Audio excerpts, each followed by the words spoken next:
في الريموت امبلويمنت او الجلوبال ريموت امبلويمنت او في الامبلويمنت التوظيف عامه، بنسمع وبنشوف وبنقرا مصطلحات كتير قوي داخل اي جوب ديسكريبشن، داخل اي وصف وظيفي، او بنسمع الناس بتتناقش سواء جنبك او على جروبس لها علاقه بالكارير، بيتكلموا مثلا عن وظيفه هم قدموا عليها او حالتهم الوظيفيه مع شركه ما، وبيذكروا دايما مصطلحات كتير قوي مختلفه لها علاقه بنوع العقد، لها علاقه بالتزامهم بالوقت والمكان مع الشركه دي، لها علاقه بالاوفر بتاعهم. فهل انت بتكون فاهم كويس قوي المصطلحات دي معناها ايه، ولا فاهمها بالسنس، ولا في مصطلحات مش بتبقى عارفها او فاهمها لكن مش بتهتم او مش شايف ان هي ممكن يكون ليها اهميه؟ هل اصلا محتاجين ان احنا نعرف كل مصطلح ليه علاقه بالتوظيف ونفهم كل المصطلحات اللي بتعدي او بنقراها، او الشركه بتقول لنا انت هتشتغل كذا او عن العقد بتاعك هيكون كذا؟ هل ده مهم ان انت تعرفه؟ وليه مهم ان انت تعرفه؟ بكل بساطه لان كل مصطلح بيؤدي معنى معين، المعنى ده بيمثل رول او قاعده او طريقه وطبيعه العلاقه اللي تربطك ما بينك وما بين الشركه دي، ايه اللي انت هتقدمه، ايه اللي انت هتاخده، التزامك بالوقت، الحاجات اللي الشركه هتقدمها لك في الفلوس، في البنفيتس، كل الحاجات دي كلها. وعلشان الجلوبال ريموت امبلويمنت، وتحديدا الجلوبال ريموت امبلويمنت من الشرق الاوسط لسه ما لهاش ستاندرد حتى الان. يعني في مصر مثلا في قانون عمل بينص على الحد الادنى للاجور، تمام، حتى لو احنا مش حابينه بس في قانون بيحكم الموضوع. لكن في الجلوبال امبلويمنت او الجلوبال ريموت امبلويمنت للاسف لسه ما فيش ستاندرد.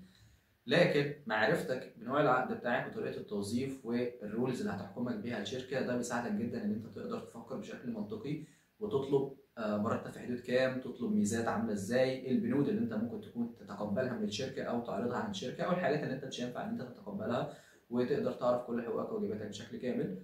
وده هيكون موضوع الفيديو بتاعنا النهارده. تمام، هنتعرف على بعض، هنقسمها مجموعات، وكل مجموعه هيكون تحت منها اكتر من مصطلح، وهنشرح المصطلحات دي ايه معناها والمقصود بيها. تمام، النهارده يعتبر بدايتنا الحقيقيه وبدايه رحلتنا الحقيقيه في ريموت امبلويمنت اكاديمي، لاننا النهارده بقى هنبدا نتناول حاجات بشكل محدد وبشكل ملموس ونتكلم عليها بشكل كامل على قد ما نقدر. وما تنساش زي ما اتفقنا في اول فيديو عن السلسله دي، ان كل فيديو بالنهايه هشارك معاك 3 خطوات، ال3 خطوات دي علشان تساعدك بعد ما تسمع شويه كلام او معرفه من زميل ليك اللي هو انا، تروح ان انت تبراكتس اللي انت سمعته ده، تعمل تعلم بالممارسه مره ثانيه، وكمان تبدا تطبق بايدك، وممكن تلاقي نفسك بتبيلد اب بورتفوليو بشكل ما او باخر. احنا مش بنتكلم عن كارير معين، لكن فكره ان انت تذاكر وتتعلم وتروح تطبق، وبشكل وبنصائح كده لطيفه في النص، هتلاقي نفسك وانت بعد ما تشوف الفيديو وتروح تطبق الخطوات اللي بقول لك عليها، هتلاقي نفسك بشكل لطيف بتعمل نتوركينج، بيرسون براندنج، لان الستبس دي فيها جزء ان انت بتتكلم او تتناقش مع الناس وانت بتبراكتس او انت بتفاليديت او وانت بتكسكيوت. فبقى شوف الفيديو في الاخر علشان تشوف ال3 خطوات دي، وغالبا هتلاقيها برضه موجوده في الديسكربشن او في البايو. قبل ما ندخل في تفاصيل الفيديو النهارده، هشارك معاكم سريعا انسيف. وانسيف هي الكوميونتي بارتنر او السبونسر بتاع الين تالنتس في الريموت امبلويمنت اكاديمي، هم اللي شجعونا نشتغل عليها بصراحه، لكن هي كانت في الخطه. انسيف بكل بساطه بتساعدك جدا لو انت جلوبال تالنت او ستارت اب، لو انت موظف بتشتغل عن بعد فريلانس، او تشتغل عن بعد مع شركات موجوده بره، او انت شركه وعايز تدفع مرتبات موظفينك، وتحديدا لو عندك موظفين في اكتر من دوله وعايز تدفع لهم بعملات مختلفه، فانسيف بتساعدكم تفتحوا حسابات ببلاش، بتكون بالدولار وباليورو، وبتقدر ان انت تستلم فلوس من اي مكان او تحول فلوس لاي مكان بالعملات دي او بالعملات المحليه. لو عايز تعرف اكتر على انسيف او ان انت تبدا او تكريت حساب ليك على انسيف، هتلاقي لينك موجود في الديسكربشن او في البايو، وفي لينك ريفيرال لينك خاص بينا احنا لو حابب تسجل من خلالنا، ده غالبا بيدي لك اولويه شويه او في اي بي يوزر، لكن لو انت حابب تسجل عندهم دايركت فمفيش اي مشكله اكيد. يلا بينا ندخل في تفاصيل الفيديو.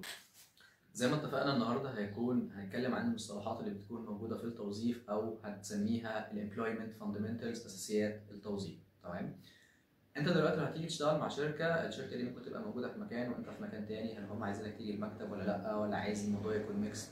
هل انت هتشتغل 8 ساعات في اليوم 5 ايام في الاسبوع، ولا نص المده، ولا بتتفقوا ببروجكت او تاسكات معينه انت بتخلصها؟ هل طبيعه او طريقه توظيفك هتكون موظف مباشر او دايركت امبلوي، ولا كونتراكتور، ولا اي ار؟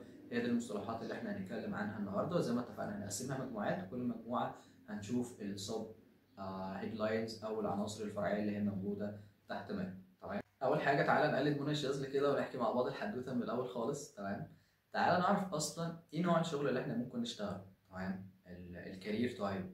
فبكل بساطه انت ممكن تبقى موظف يعني انت جزء من منظومه او مؤسسه كبيره جوه شركه. تمام، فانت بتتبع قوانين الشركه دي او تبقى مرتبط بالحاجات اللي هي بتقدمها الشركه، الخدمه او المنتج والمسؤوليات المطلوبه منك، وبتقبض مرتب اخر كل شهر. من الشركه دي. تمام. الحاجه الثانيه ان انت بتكون فريلانس، وفريلانس بكل بساطه ان انت حد حر نفسك، الناس بتجيلك بتبعت لك هاي احمد ممكن تشتغل معايا على البروجكت ده، وبتتفق على مثلا اجر بالساعه او البروجكت او هكذا، لكن انت بتبقى حر نفسك، بتقدر تشتغل مع اكتر من عميل او اكتر من شركه. ببساطه النجار بتروح تقول له انا عايز اعمل سرير، عايز اعمل دولاب، وفي غيرك بيروح يطلب منه حاجات، فهو مش شغال عندك لوحده، هو بيكون حر نفسه، انت بتروح تطلب خدمه وتدفع مقابلها فلوس. ده اللي بيحصل كفريلانس.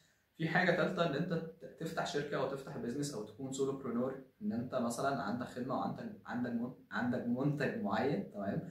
فبتكبر الخدمه دي او المنتج ده، وبيكون انت عندك خبره كبيره وعندك قاعده عملاء كبيره، فبتبدا تقدم الخدمه دي مش لوحدك او لوحدك، لكن انت بتمانج الموضوع بشكل كامل، وما بيكونش الموضوع بشكل بسيط. لا، مثلا بتعمل لنفسك ويب سايت، بتحدد مثلا بروسيس اوبريشنز معينه، ان العميل هيجي لك ازاي ويوصل لك ازاي، والطريقه اللي بتنفذه بيها الخدمات او المنتجات دي وهكذا.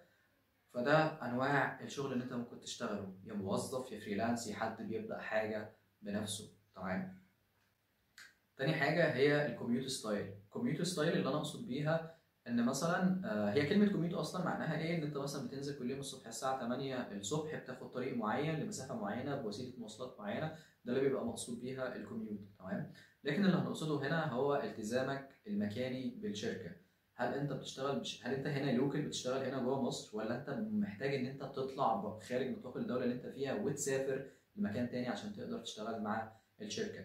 فالتزامك المكاني هنقول ان هو لوكال او جلوبال. تمام. او لوكال او ريلوكيشن.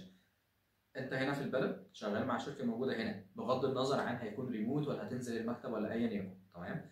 النوع الثاني هو ريلوكيشن، والريلوكيشن ان انت موجود في مصر، الشركه موجوده في السعوديه او في امريكا، فبتبعت لك الشركه علشان تسافر تشتغل معاهم من هناك، من الدوله اللي هم موجودين فيها او الدوله اللي فيها مكتب عايزينك انك تشتغل فيها. تمام. وانت هنا لوكال زي ما قلنا، ممكن تبقى ريموت او اون سايت بتنزل المكتب ايا يكن، لكن احنا بنرسم الصوره الكبيره ان انت طريقه التزامك المكاني مع الشركه يبقى عامل ازاي. الحاجه الثالثه هي اللوكيشن الاينمنت او اللوكيشن تايب. نوع اللوكيشن، هل انت مطلوب منك تنزل المكتب، ولا تقدر تشتغل من البيت، ولا الموضوع هيبقى ميكس ما بين الاثنين؟ فاحنا عندنا ثلاث حاجات، عندنا ريموت وعندنا اون سايت وعندنا هايبريد اللي هو بيبقى ميكس ما بين الاثنين. ريموت يعني انت تشتغل من بيتك، انا مش محتاجك تيجي تشتغل من عندي من المكتب، انت جوه البيت هتعمل شغلك كله بشكل كامل وتماما، تشتغل من البيت، تشتغل من الكافيه، تسافر مكان تاني وتقعد تشتغل فيه. هي كل الفكره ان انت ما عندكش التزام ان انت تنزل المكتب. اون سايت معناها ان انت بتنزل المكتب فقط، التزامك يعني مطلوب منك 5 ايام في الاسبوع، فانت 5 ايام في الاسبوع هتنزلهم المكتب. تمام. الحاجه الثالثه الهايبريد بقى، بيبقى ميكس ما بين الاثنين. في شركه مثلا تقول لك احنا هتنزل 3 ايام المكتب وتاخد يومين من البيت، او ايا كانت التقسيم هتبقى ازاي، بس الفكره ان هي بتبقى ميكس ما بين الاثنين.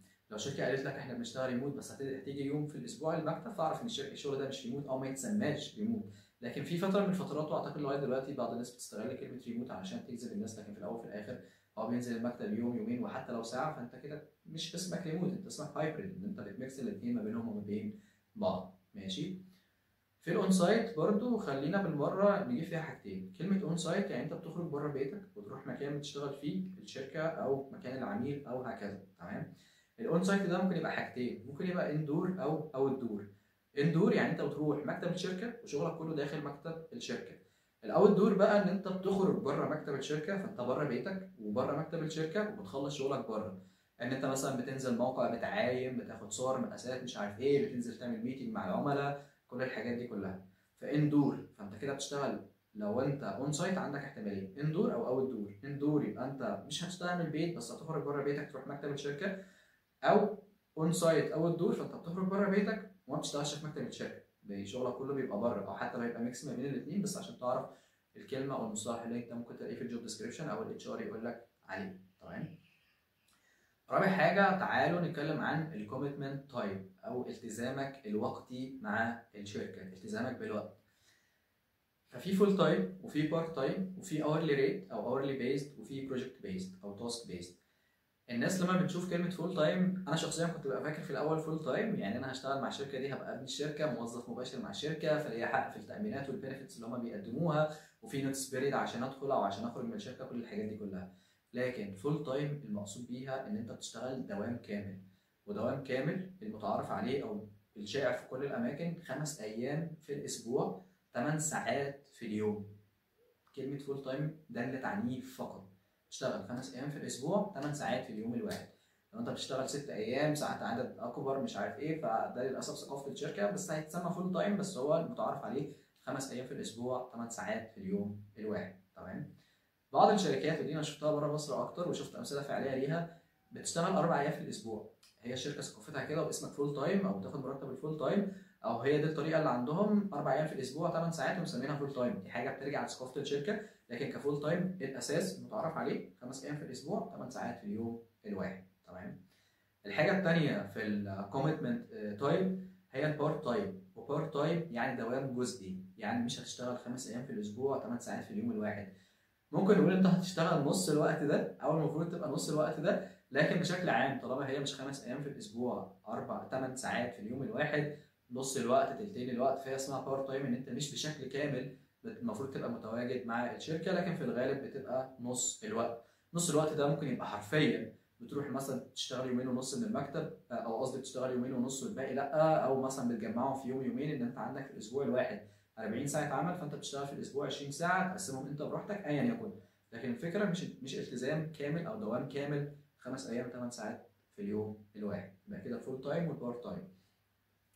عندك حاجه ثالثه هي الاورلي بيست. الاورلي بيست بمعنى هاي احمد ازيك، انا عايزك تشتغل معايا على البروجكت او التاسك دي وشوف هتاخد فيها كام ساعه. ممكن تبقى مناسبه لكل الشغلانات، ممكن تبقى مناسبه لبعض الشغلانات والباقي لا، ممكن تكون مناسبه ليك ان انت عارف وقادر تمشي نفسك وتحسبها حسبه منطقيه وفير بالحق ما بينك وما بين الشركه او الكلاينت بتاعك. بس الفكره ان انت بتتحاسب بالوقت، انا هشتغل على التاسك دي فانا اخدت فيها 5 ساعات وانا بتحاسب كذا في الساعه، فانت بتحاسب عميلك او شركتك في الساعه.